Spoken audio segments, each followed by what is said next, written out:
있을 때 이걸 투입할 수 있게 준비는 해야 되지 않느냐 이런 생각이 들고요.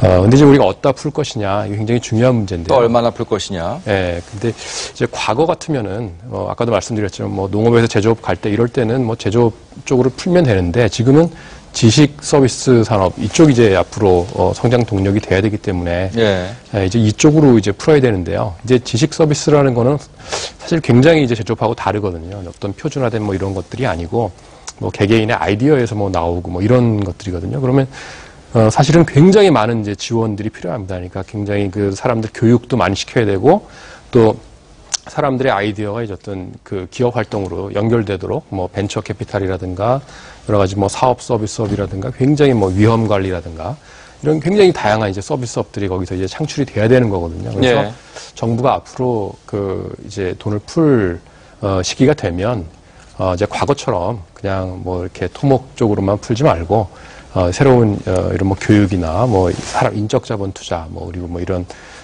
사업 서비스나 이런 쪽으로 좀 많이 풀면 좋지 않을까 이런 생각입니다. 예, 한본부장님.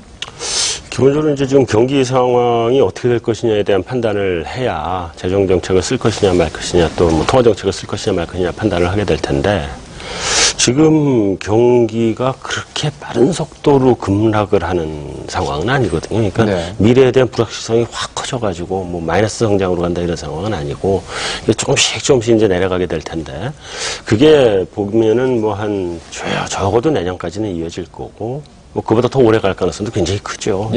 유럽 재정 위기도 지금 부동산 가격 꺼지면서 가계가 파탄난 상태고 정부에서 재정을 쓸 수 없는 그런 상태들이 와 있기 때문에 그렇다고 하면 이제 유럽 경제가 규모가 다 합쳐놓으면 미국보다 큰 경제란 말이죠.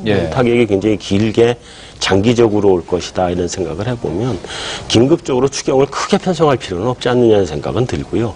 아마 이제 올해는 뭐 한 8조 5천억 정도를 더 하기로 했다 그러면 그 정도를 하고 내년에도 꾸준히 어느 정도는 정부가 적자 재정을 조금씩 해가면서 조금씩 가계 그 경제를 좀 받쳐주는 정도 그런 정도의 재정 정책이면 현재로서는 가능하지 않겠나. 다만 뭐 이제 유럽이 뭐 깨진다거나 아니면 뭐 그리스가 뭐 퇴출이 된다거나 뭐 이런 사태들이 터지게 되면 그때는 뭐 대대적인 재정 정책을 들어가야 되겠죠. 그렇지 않으면 그렇게까지 큰 재정 정책은 아니지 않느냐 생각은. 권 교수님. 예, 역사적으로 한 가지 우리가 한번 검토해 볼 필요가 있는 것이 IMF 외환 위기를 우리가 경험했지 않습니까?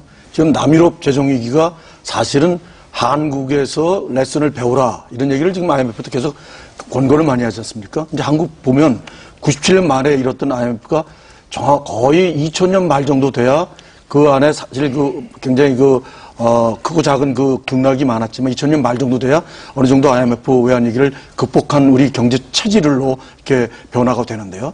그럼 한 3년 걸렸지 않습니까? 그럼 지금 남유럽도 근데 그 당시에는 한국을 둘러싼 국내에서도 DJ라는 리더십이 있었고요. 그리고 미국과 일본이 지금보다 훨씬 강력한 서포터 그룹이 됐었고요. 그렇기 때문에 한국이 극복하는 데는 굉장히 대외적인 여건이 좋았지 않습니까?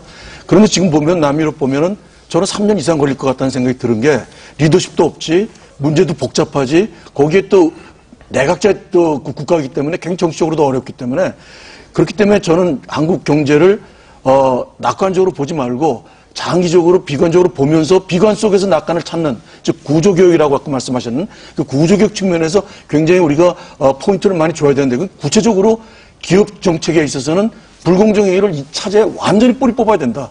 정말 뿌리 뽑아야 된다. 그래서 좀 일벌백계로 걸리는 기업은 돼버리고 뭐가 왔다 걸리면 그건 완전히 정말 혼쭐을 내서 본보기를 보여야 되는 그런 정책이 필요하고요. 공정거래 정책이. 그리고 동시에 지난 4, 5년 동안 사실 수출 대기업들이 돈을 많이 벌었거든요.